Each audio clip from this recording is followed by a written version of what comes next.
سڵاو و ڕێز و حورمەت بۆ ئێوە بینەرانی ئازیزی تەلەڤیزیۆنی پەرتەو. هیوادارم ئەم کاتەم و کاتێکتان بە خۆشی و بە کامەرانیش بێتە سەر. پێش هەموو شتێک پیرۆزبایی یەکی ئەیار ڕۆژی ژیانی کرێکارتان لێ یەکەم. هیوادارم بەڕووخانی ڕژیمی ئیسلامی ئێران و بەڕووخانی سەرمایەداری لە تەواو دنیا بتوانین ئەم ڕۆژە لە هەموو دنیا و بەتایبەت لە خیابان و شەقامەکانی ئێران پیرۆز بکەین. هەر بەم بۆنەوە داوەتمان کردووە لە هاوڕێ ساڵحی سەرداری تاوتوێژێکی لەگەڵ بکەین لەسەر مۆقعیەتی بزوتنەوەی کرێکاری لە کوردستان و لە ئێران و بەهاتنی ئەم نەخۆشی کۆرۆنا چۆن بتوانین مقابلە بکەین، چۆن بتوانین بڕۆینە بەرەوە و پیرۆزی بکەین ئەم ڕۆژە. پێشەکی بە خێراتنی ئێوە کەم هاوڕێ ساڵحی سەرداری و زۆر سپاس دەکەم کە داواتەکەی منت قبوڵ کرد. زۆر سپاس. منیش ئەسڵام هەیە بۆ ئێوە هاوڕێ خۆشەویست سەیوان کەریمی و هەروەها بە بۆنەی هاتنی ڕۆژی یەکی ئەیارەوە پیرۆزبایی لە هەموو کرێکاران و زەحمەتکێشان لە سەراسەری دنیا و ئێستا لە ئێران و کوردستانیش ئەەکەم. هیوادارم هەمومان لە داهاتوە بتوانین بەسەر وێرانەکان جمهوری ئیسلامی و ئەوڵ ماهێمەیەک پڕبێ لە خۆشی و شایی و بەشارەت و ڕەفا بۆ هەموو ئینسانیەت بەڕێوە بێت. فەرموو. زۆر سپاسانەکەم. ئەگەر دەست پێکەین پرسیارەکانم پێم خۆشە بەر لە هەموو شتێک باسێکن لە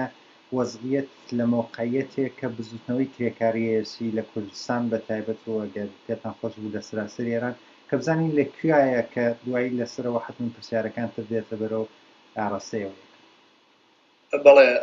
بزوتنەوەی کرێکاری لە کوردستانە تابع بووە لە بزوتنەوەی کرێکاری لە ئێرانە، هەرچەند لە مواردێکە یا لە ساڵگەرێکە مقدارێک تەفاوت فاز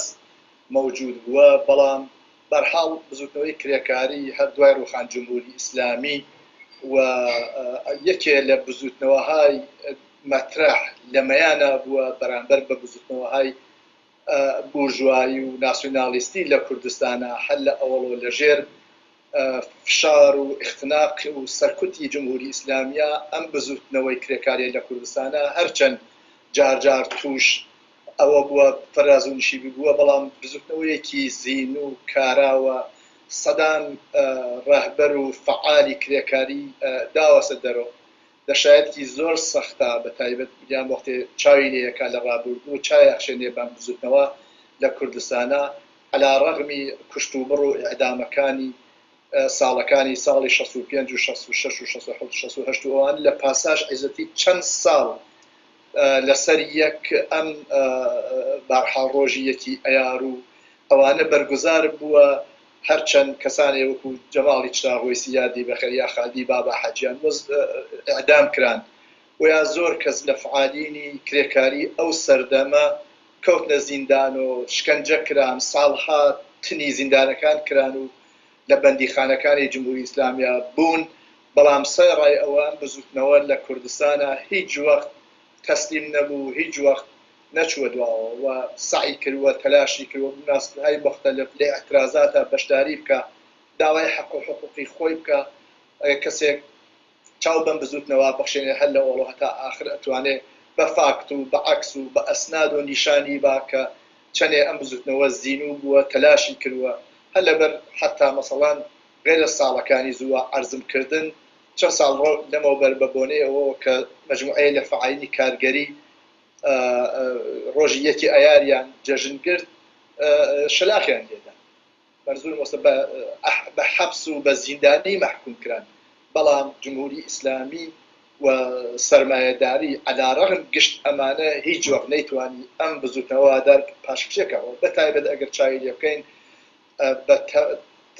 تەبعاً بە تەبعیەت لە بزوتنەوەی کرێکاری لە سەراسەری ئێرانە هەم بزوتنەوەی ئابان مانگ و هەم دەی مانگ 96 بزوتنەوەیەکی فعال بووە، دەخاڵەتی کردووە، داوای حەق و حقوق خۆی کردووە، زۆربەی فعالین و سیاسیەکانی حەبس کراون، بەڵام هەر کەماکان ها لە مەیدانەوە داوای کارەکان خۆیەکە، داوای متالبات و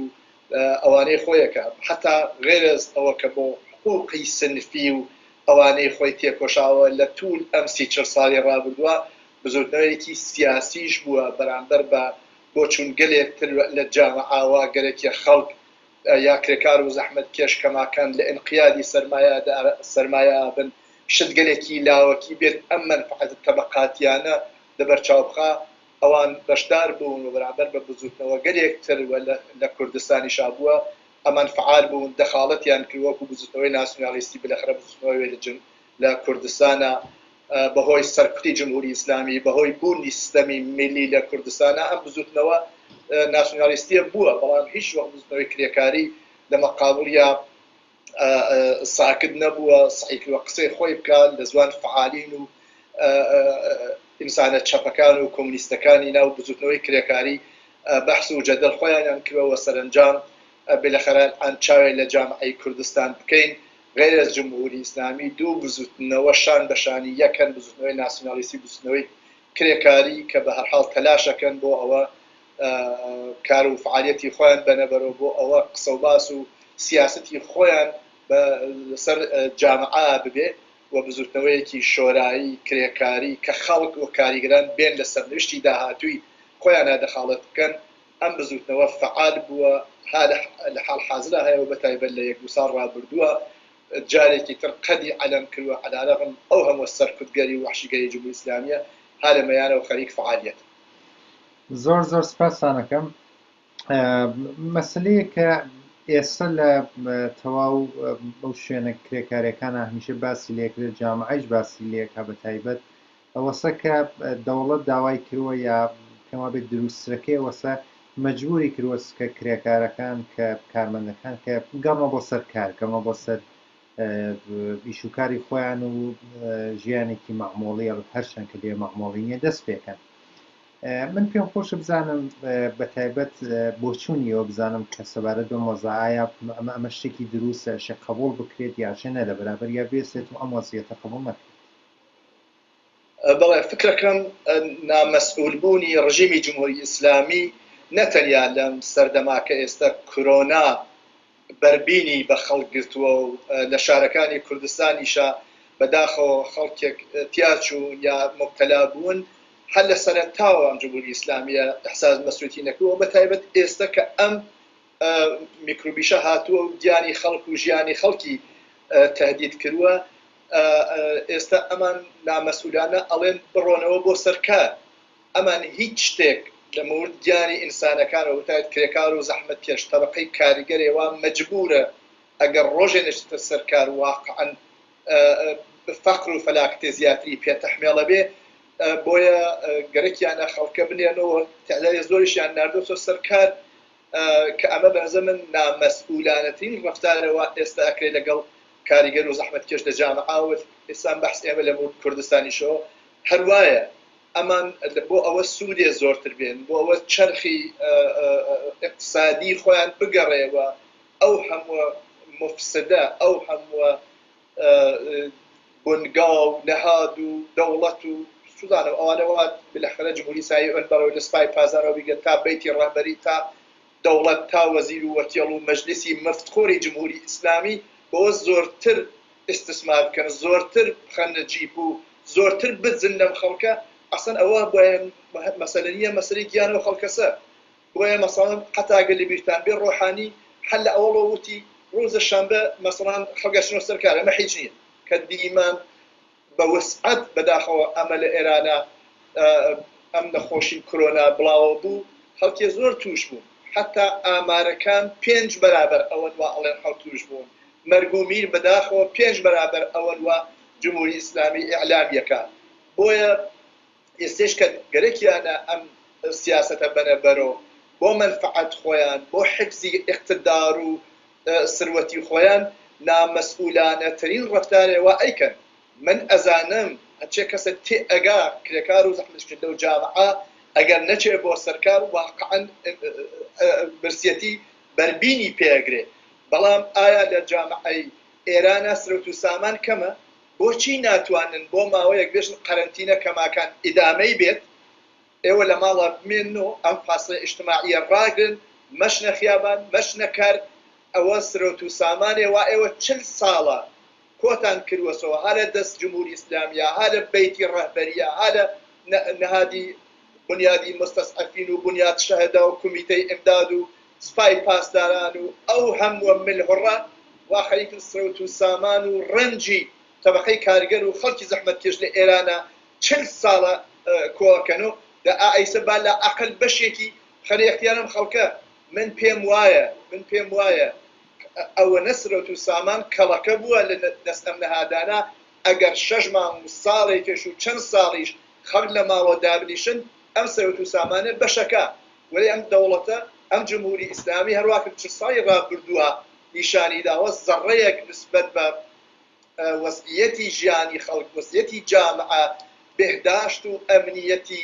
ژیانی خەڵکەکە ئیحساس مەسئولیت ناکە بەڵکو بەرعەکسەکەیەسی بۆی مهم نییە سۆزی خەڵک ژێنەوە خیابانەکان سەدان و هەزاران نەفەرتر توش بن و هەزاران نەفەر بەداخەوە گیانیان لەدەست بدەن کە ئێستا بەداخەوە گیانیان لەدەستاوە بۆیە من پێم وایە ئەمە سیاستێکی نامەسئولانەی زدە ئینسانیە و سیاسەتی دروست ئەوەیە کە بێژن قەرەنتینە بەردەوامە خەڵجایە لە ماڵتانە بمێنەوە ئێمە ئیمکانات ئەخەینێ اختیارتان ئیمکاناتەکە زۆرتر هەست لە اختیارە ئەوە ئەتب ئامار و ئەرقامی وا لە بانەکان دنیاکە ئەتباریشیان وا بڵاوەوە بووە ئەمانە هەزاران هەزار میلیارد دلار و یۆڕیان کۆکرۆسۆ بۆ خۆیان دەی با مقدارێک کەمی با 20% خەنە اختیارەوە خەڵکە و ئەم خەڵکە لە ماڵەوە بمێنن نگران ئەوە نەبن ئەمرن لە برسا نگران کرێماڵ نەبن نگران کرێ دووکار و چودانم بێهداشت و مناڵ و مەدرسە و ئەوانە نەبن و ئەم خەتەری کۆرۆنا بۆ ماوەیەک مەسەڵەن کەمترۆ بێ لەسەرم خەڵکە بەڵام جمهوری ئیسلامی ئەوەی وانایکە ئەحساس مەسئولیت لە قەباڵ ئەو خەڵکە